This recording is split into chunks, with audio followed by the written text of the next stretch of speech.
നിങ്ങളുടെ favourite shows ഇനി ഒരിക്കലും മിസ്സാവില്ല. ഇപ്പോൾ C5 കാണും നിങ്ങളുടെ ഫേവറേറ്റ് ഷോസ് തികച്ചും സൗജന്യമായി. ഞങ്ങൾ ഇപ്പോൾ എടുത്ത ECGയിൽ ചെറിയൊരു വേരിയേഷൻ കാണിച്ചിട്ടുണ്ട്. ഡോക്ടർ, വേണുവിന് ഒരു മൈനർ ഹാർട്ട് അറ്റാക്ക് വന്നു പോയിട്ടുണ്ട്. തുടങ്ങി എന്താ തുടങ്ങി പഴം പുരാണോന്ന്. അതെ, ഞാൻ ആളിത്തിരി പഴഞ്ചന, അതുകൊണ്ട് തന്നെ പഴം പുരാണേ എനിക്ക് വശമുള്ളൂ. ഋതിക മാഡം വലിയ അറിവുള്ള ആളാണല്ലോ.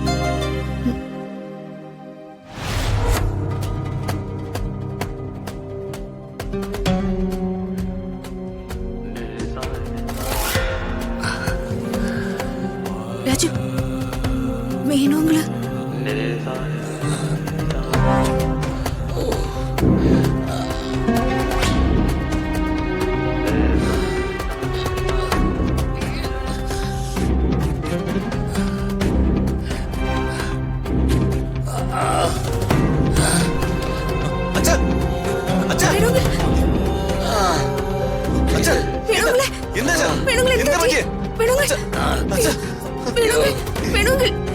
രാജു, വേഗം ടാക്സി വിളിക്കും.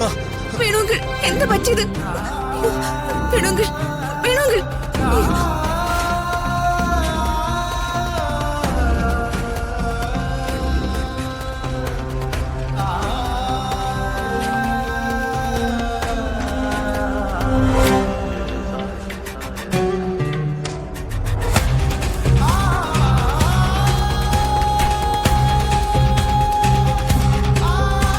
പേടിക്കണ്ട, ഇത് ഈ കാലാവസ്ഥയുടെയാ. നല്ല ചൂടല്ലേ, ശരീരം ഡീഹൈഡ്രേറ്റ് ആയിട്ടുണ്ടാവും. ഒരു ഡ്രിപ്പിട്ട ശരിയായിക്കോളൂന്നേ. പേടിക്കാതെ രാജു.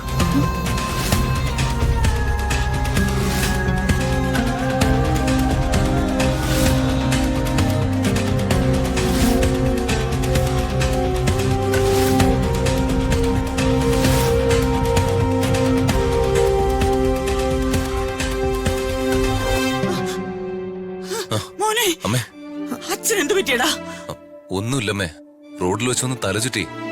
ഞാനും ഋതിക മാഡം അവിടെ തന്നെ ഉണ്ടായിരുന്നു. എന്നിട്ട് ഡോക്ടർ എന്ത് പറഞ്ഞു മോനെ?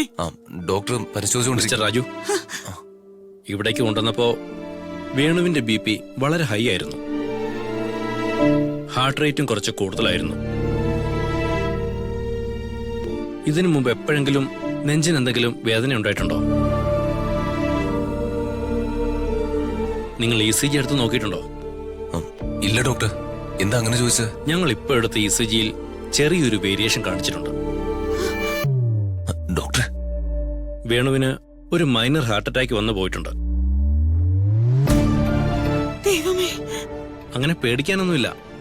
ഞാൻ പറഞ്ഞല്ലോ, മൈനർ ആയിട്ടുള്ള ഒരു അറ്റാക്ക് ആയിരുന്നു. വേണുവിന് കൂടുതൽ ടെസ്റ്റുകൾ ചെയ്യണം. അഥവാ ബ്ലോക്ക് എന്തെങ്കിലും ഉണ്ടെങ്കിൽ ബ്ലോക്ക് റിമൂവ് ചെയ്യാനുള്ള ഒരു സർജറി നടത്തണം. ഈ പറഞ്ഞതുപോലെ വലിയ സർജറി ഒന്നുമല്ല. വേണ്ട ടെസ്റ്റുകളൊക്കെ ചെയ്തോളൂ ഡോക്ടർ. Okay mister Raju.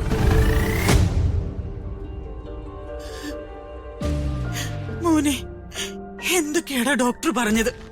നമ്മളെ സമാധാനിപ്പിക്കാനായി അങ്ങനെ പറഞ്ഞൊന്നും അല്ലല്ലോ അല്ലേ? എനിക്ക് പേടിയാവുന്നടാ. രാധമ്മ ഇങ്ങനെ പേടിച്ചാൽ എങ്ങനെയാ? രാധമ്മയ്ക്ക് ഡോക്ടർ പറഞ്ഞത് മനസ്സിലാവാഞ്ഞിട്ടാ. ഹൃദയത്തിന് വേണ്ട ടെസ്റ്റുകളൊക്കെ നടത്തി ഹൃദയത്തിലൂടെ രക്തം ഒഴുകുന്നതിന് എന്തെങ്കിലും തടസ്സം ഉണ്ടെങ്കിൽ അതെടുത്ത് മാറ്റും, അത്രയുള്ളൂ. എന്നാലും മോളെ, ഹൃദയത്തിന് ഓപ്പറേഷൻ എന്നൊക്കെ പറഞ്ഞ ഒരുപാട് പൈസ ആവില്ലേ? രാജു, വീടിന്റെ ഹാളിലെ ടൈൽസ് ഒട്ടിക്കാൻ ജേട്ടൻ ഒരു 50,000 രൂപ കരുതിയിട്ടുണ്ട്. എന്നോട് വിളിച്ച് പറഞ്ഞായിരുന്നു. ഞാൻ ജേട്ടനോട് ആ കാശുമായിട്ട് ഇങ്ങോട്ട് വരാൻ പറയാം. അത് വേണോ ചേച്ചി? എന്താ കുഴപ്പം? ഞാൻ ചേട്ടനെ ഇപ്പൊ വിളിക്കാം. ചേച്ചി വേണ്ട. അമ്മേ, രാധമേ, വേണുനെന്തു പറ്റി? രാജു, എന്താണ് അച്ഛനെ? അങ്കിളെ, അത് അച്ഛനൊരു മൈനർ അറ്റാക്ക് ഉണ്ടായതാ.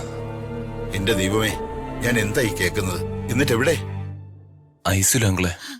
ഓ, നിന്റെ കയ്യിൽ കാശ് വല്ലതും ഉണ്ടോ മോനെ?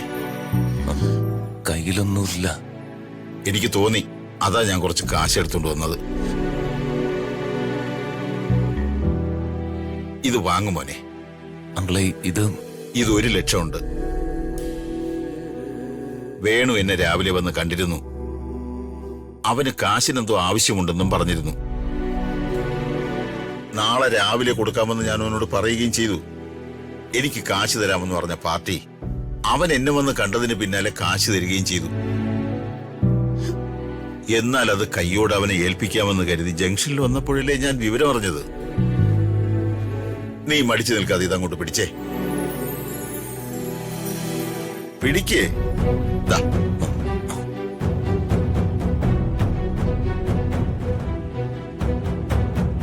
ആശുപത്രി ചിലവിനിരിക്കട്ടെ. തൽക്കാലം ഞാനിത് തന്നത് അവൻ അറിയണ്ട. പണ്ട് ഞാൻ കല്യാണം കഴിഞ്ഞ് പിള്ളേരുമായി ബിസിനസ് പൊട്ടിപ്പൊളിഞ്ഞിരുന്നപ്പോ എന്റെ മക്കളുടെ വയറ് പട്ടിണി കിടക്കാതിരുന്നത് ഈ രാധമ്മ ഉണ്ടാക്കി തന്ന റൊട്ടി കഴിച്ചിട്ടായിരുന്നു. രാജു എന്ന് കുഞ്ഞ പ്രിയയ്ക്ക് ഓർമ്മ കാണും. ആ എന്റെ വേണുവിന്റെ ഒരു ആപത്തുണ്ടാകുമ്പോ ഞാനല്ലാതെ പിന്നെ ആരാ ഓടി വരേണ്ടത്? ഇളയവന്റെ കുഞ്ഞിനെ സ്കൂളിൽ നിന്ന് വിളിക്കണം. എന്നാ ഞാൻ പോയിട്ട് വരാം. ശരി.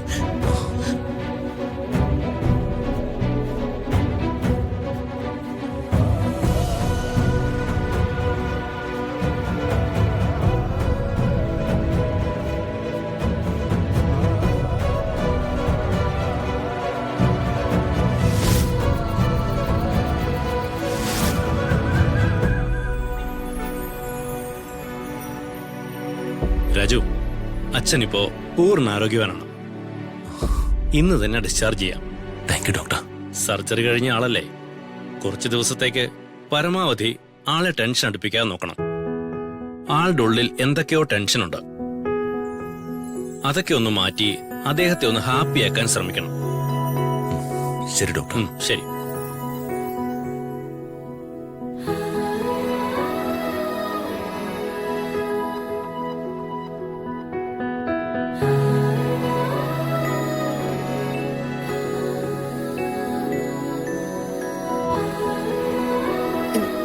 ഞാൻ അങ്കിളിന് കുടിക്കാൻ വെള്ളം എടുത്തോണ്ട് വരാമേ. ആ അച്ഛാ, അച്ഛാ പ്രിയേ, ഈ ഇരിക്ക് സർ. മുറിയൊക്കെ ഒന്ന് വൃത്തിയാക്കി വിരിയൊക്കെ ഒന്ന് വിരിച്ചിട്. ആ ശരി അമ്മ. പതുക്കെ. താങ്കളെ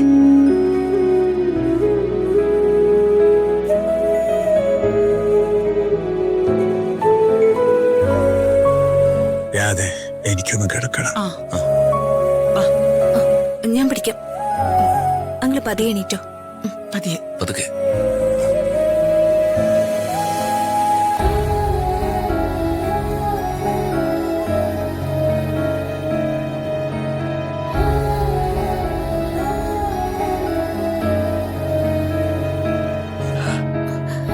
രാജു, ഇരിക്ക് സർ. അങ്കിളിനെ കിടത്തല്ലേ, ഞാനിപ്പോ വരാം.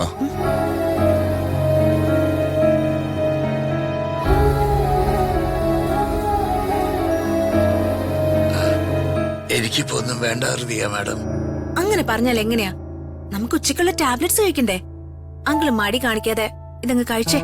ഇത് കഴിച്ചിട്ട് ടാബ്ലറ്റ്സും കഴിച്ചിട്ട് കിടന്നുറങ്ങിക്കോ. ഡൗൺലോഡ് ചെയ്യൂ C5 ആപ്പ്. കാണൂ എല്ലാ എപ്പിസോഡുകളും സൗജന്യമായി.